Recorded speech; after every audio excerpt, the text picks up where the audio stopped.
When you hear the word firefighter, what do you think of? A daredevil who runs into a burning building, someone who rescues cats from a tree, maybe somebody who just sits around waiting for the occasional fire? Well, those common presumptions about firefighting are all wrong. Continue burning. That's why the Jefferson County Fire Service invited me to train with them, to experience firsthand the reality of the job.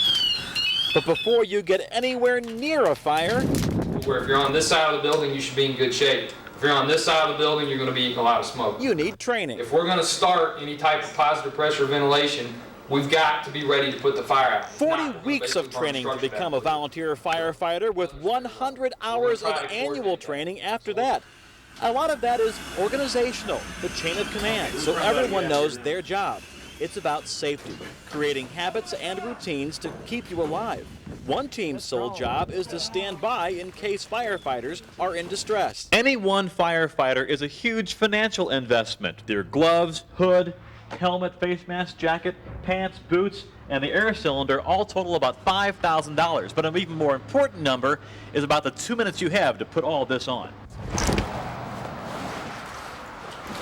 Got to pop in those to get those to work. Get the hood on, my first time with the hood. Go ahead and put that down first. Am I okay so far? All right. Just getting dressed is a challenge. And that gear is for a wide range of emergencies because firefighters see it all. Fallen trees, hazardous materials, people trapped, nearly anyone in need of help. One of the most common? 1, 2, 3. Car wrecks. People are nervous. They don't really know what happened other than, they've spun around and they see smoke, the airbags have gone off. They call it the golden hour. We have to get somebody in there. The critical time to get an accident victim to the hospital. But don't rush. It is a delicate balance. We constantly practicing on new techniques, ways to remove a car away from the victim in order to get them into the hands of EMS. Breaking glass. That's it. I'll show you one. Don't call this the jaws of life. That's a brand name. Turn away from me and open. This hydraulic tool weighs more than 50 pounds. That heavy lifting pays off. They do it all, but putting out fires is the main job. And after 20 hours of training, There you go. it's time for me. My training met the minimum requirements mandated by the Fire Commission for a recruit firefighter. But that's only scratching the surface.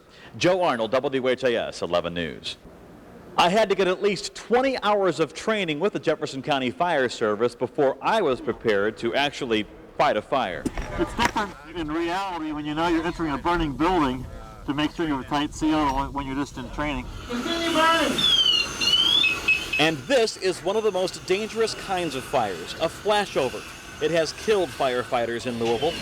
That's why local fire departments have invested $30,000 in this flashover trainer, so firefighters recognize the warning signs. We're probably about to get out of here now. As the fire grows in front of us, our breathing quickens. There you go. I can barely see through this heavy smoke, but this infrared camera reveals what's happening.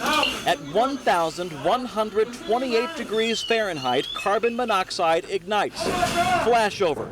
You feel the air itself is on fire. Come out, stand up, don't touch anybody. But it's a training event.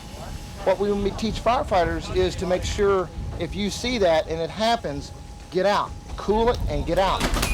The water can actually make it a lot hotter because for every gallon of water that's put on that fire, that's 1,700 cubic feet of steam. So as soon as that water comes on you, that steam can really just make your entire body that much warmer.